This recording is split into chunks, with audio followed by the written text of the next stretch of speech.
The animatronics of the new Fazbear Entertainment Pizzaplex were quite advanced. They had personality-based random event generators and an algorithm that made them be able to form something akin to genuine friendship, not just pre-programmed responses to customer behavior.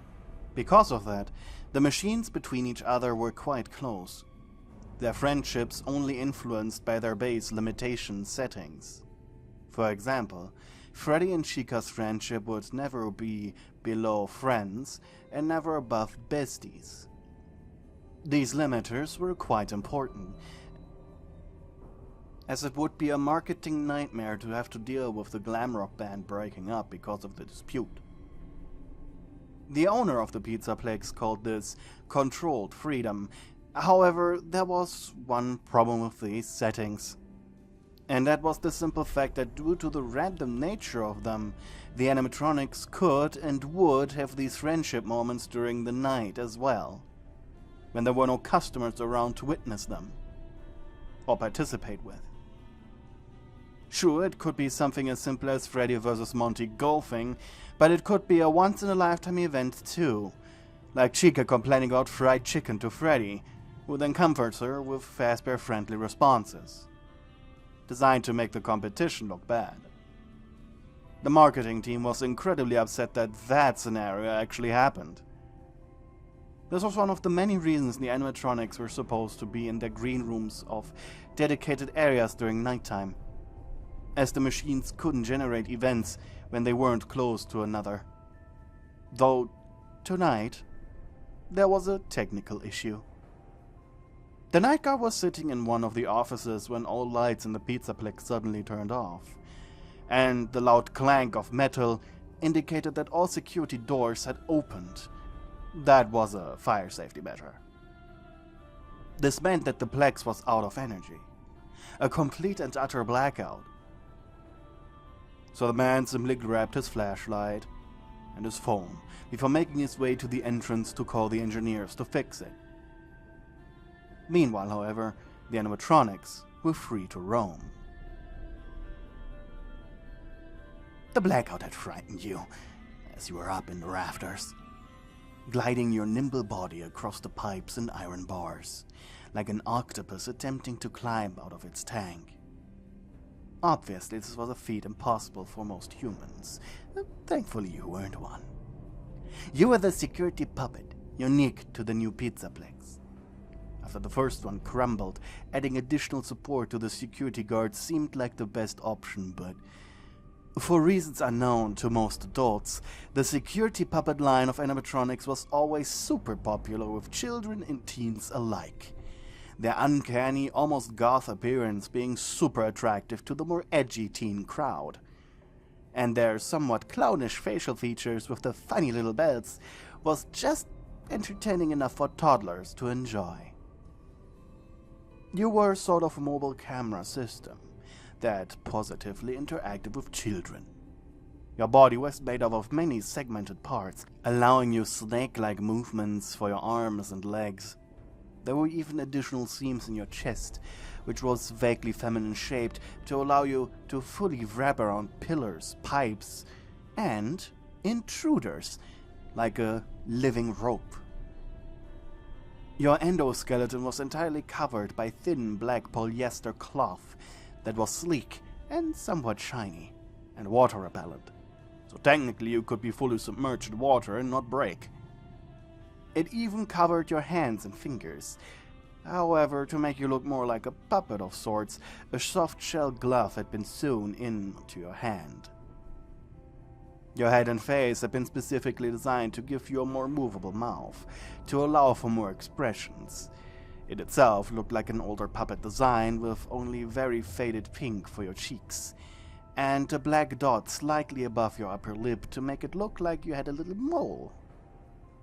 The rest of your face was completely porcelain white, like your hands. Additionally, your head had a sleeping cap attached to you with magnets, so it could be removed. A bell hung from your cap's tip, as well as the buttons on your chest being belts too. A rather strange aspect of you was the fact that you didn't have a voice box. Instead, you could interface with customer fastwatches and communicate through the instant messaging app on it. Additionally, you were also connected to all security cameras of the Pizzaplex, allowing you to quickly search for missing children. Thematically, you had been introduced as the girlfriend of the daycare attendant. Both versions that were present in the new Pizzaplex were set on a quite high friendship value within you. This included the broken down daycare attendant that had been scavenged from the old Plex's remains. This was so you had a dedicated patrol route, going from the daycare to Memorial Lane, an attraction where old fast merchandise had been displayed together with broken bits and pieces from the old Pizzaplex. Eclipse, a fully functioning animatronic from the unfortunate event, being the highlight. You narrowed your eyes. Scheduled blackouts were when energy was rerouted to supercharge the animatronic charging stations. However, this one was out of schedule. This one was unique. Slowly you slid down the pipe to the floor. It was weird not being able to see everything through the cameras. Your mind wandered to the two animatronics that you were programmed to call boyfriends, worrying about them. And so, you focused. Like a ghost, you slipped through the darkness. The light of your eyes glowing a bright red, allowing you to see just a bit into the darkness. Safety Procedure Protocol 24 suggested the immediate securing of customers, but that was unwarranted. It was night after all. Then came Protocol 36, suggesting the search for the Night Guard. However, you have been giving the command by the Night Guard himself to, quote, leave him the fuck alone, end quote. This left the animatronics. Your emotions requested the immediate search for Eclipse, as Memorial Lane was the closest, and, well, he was a little fragile due to him being ruined. So you began moving quickly through the Plex. As you were at work doing your job, as a protector and motherly girlfriend, the other animatronics decided that this is finally the time to initiate an old plan of theirs. A promise Freddy made to Bonnie, which was a canon event programmed into all Glamrock Freddys. And an idea that Chica loved. An event Monty simply refused to be kept out of. A Glamrock slumber party. However, as Chica and Monty sat down on Freddy's bed, both Freddy and Roxy had an idea almost at the same time. Wait, where's the puppet? Asked Roxy, earning her confused looks. Actually, I myself was about to ask about Eclipse and the daycare attendant, said Freddy chipper. This is a chance that will never come back, and you want to bother with these over-celebrated staff bots? Shouted Monty angrily. They're part of the Pizzaplex just as much as us. They're intelligent. After all, I watched the puppet collect many children who had gotten lost, even before the guards noticed. And then the daycare attendant, well, maybe you're right. Moon would be a little bit of a party crasher, wouldn't he? And so it was decided that you and Eclipse would be searched for, and not Moon. All in the hopes that you weren't in the daycare as of right now, though otherwise they'd just get Eclipse and be done with it. Of course, you and Eclipse were soon found. There were really only two places to look. You and the ruined animatronic were knotted up into a ball of limbs. Should we come back later? Asked Freddy, concerned as he looked and took a step back. It appeared like an oversized snake trying to choke out a human-sized prey. While your admittedly uncanny white face was staring back at the Glamrocks. A little help would be appreciated, Mr. Fazbear, shouted Eclipse somewhere beneath you. And Freddy chuckled. Oh, Eclipse. Call me Freddy. Mr. Fazbear is, well, I don't have a dad, So, as the robot pondered his existence, Monty stepped forward. Standing next to you, you stared up at him. And without warning, he punched you in the nose. Your head flew back and immediately unraveled your body around Eclipse, coiling up and using it to jump at the gator. Though, he was definitely too strong for you. And while Chica helped Eclipse on his feet, you were trying to get any physical reaction out of Monty, who was just taking whatever you threw at him. Even choking him didn't work. Understandably, he didn't have a windpipe for you to crush. So the gator shrugged, and so he just walked back to Freddy's room with you attempting to hurt him. Once in Freddy's green room, you were nonchalantly taken off the gator's throat by him and thrown on Freddy's bed, where you threateningly shook your belts like a cobra. But after being calmed down by Eclipse, you sat down on it next to him, your head resting on his shoulder lovingly. So, you two are probably wondering why I brought you here, started Freddy. We never had such an event at my old place. The whole gang is here. Are we becoming glam rocks? Shouted Eclipse, excited.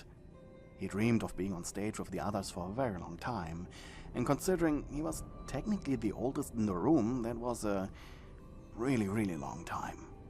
My apologies, Eclipse, but no. We are here for a slumber party. Eclipse sighed contentedly. This was good too, probably.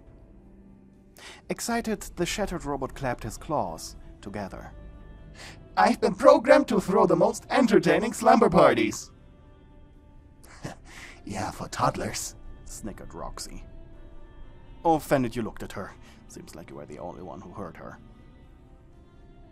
To clean up this awkward air in the room, Chica set up a CD player with a collection of fitting songs. It was battery-powered, so they could still play, before then setting a bottle in the middle of the room. The best way to start a slumber party is by playing games. What? Sarcastically, Roxy added. Don't you play spin the bottle at the end of a slumber party? Chica narrowed her eyes. Well, Buck, I know both you and Monty are quite competitive, and, I have a slight feeling she's too. Her gaze shifted to you. So, better to play the longest-lasting game first, so time doesn't feel as wasted. What? Besides, what if we come up with fun stuff, just when the lights turn back on and the night guard ruins the fun? What? The animatronic nodded. No one could argue with that. No jokers, demanded Monty. You can play hardcore if you want, but I want my joker should one of you idiots demand to play 7 minutes in heaven with me, scoffed Roxy. And so everyone was given a joker card except for Monty. So for the uninitiated, what? The way this game is played is we spin the bottle, and the one it points at is as truth or dare. The joker is there so you can refuse a dare or truth once. What? Now that the rules were clear, the animatronics gathered around the bottle.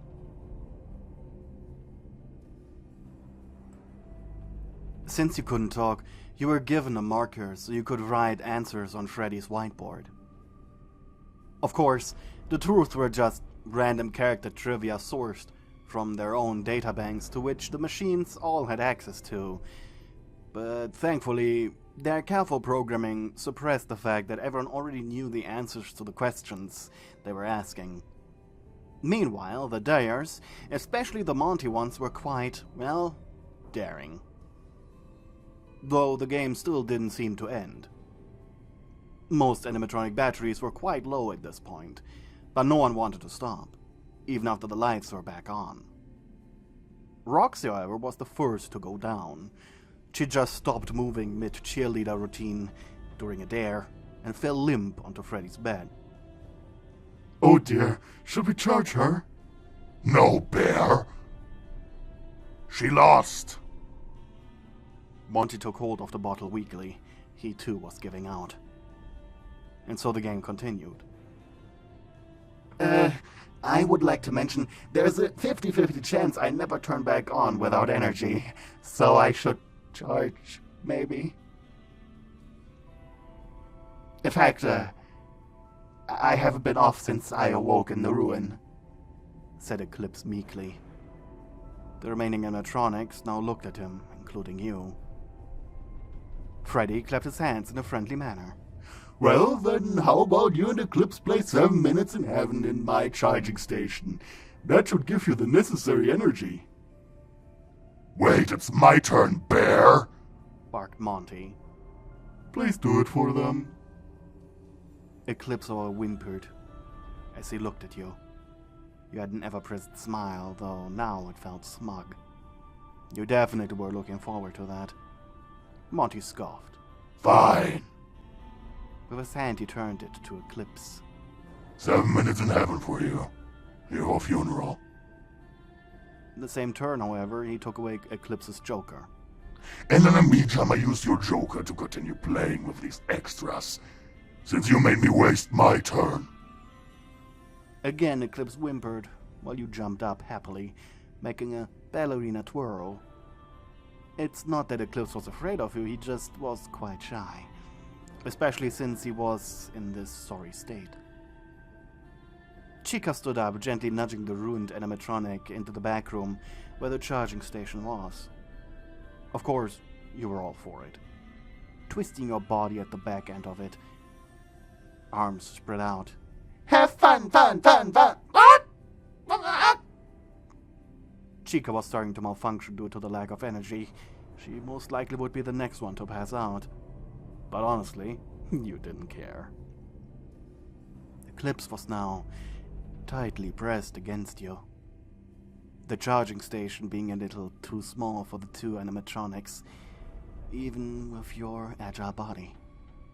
Your faces pressed against each other, his red eye piercing into yours, while his white one faintly glowed. "You're quite a handsy one, aren't you?" He chuckled. Eclipse never had a girlfriend before, and it was difficult for him to manage. At least the new daycare attendant had been built in, programmed with your existence in mind. However, since the pizza plex had juice again, it allowed you to access the internet, and also the Fastbear messaging app. So you could converse with him, finally. And quickly, he replied, "Only for you, my darling." Reading that, he hushed. I don't know how to respond to that. You narrowed your eyes seductively. "Should I lead then?" You typed. The energy flowing through the both of you made you excited, ensuring the closeness you were feeling with him. His endoskeleton teeth shattered as he groaned. Your tentacle-like limbs were entangling with him again. I must admit, security puppet, this feels nice. It always felt nice when you did this. Your hands touched, lovingly, gently, carefully. He was broken after all. You couldn't imagine the pain he must go through on a daily basis. After all, if he were to be restored, he would lose his originality and the hook to get the customers in. At least they allowed him to get cleaned up. A sharp and long metallic tongue shot out of your mouth, making Eclipse wince in surprise. It gently moved past his cracked smile, creating blue sparks around his endoskeleton. Eclipse groaned, pleased. The exchange of energy feeling unbelievably pleasurable. Thank you to the people who are supporting me on Ko-fi. You guys are keeping me alive.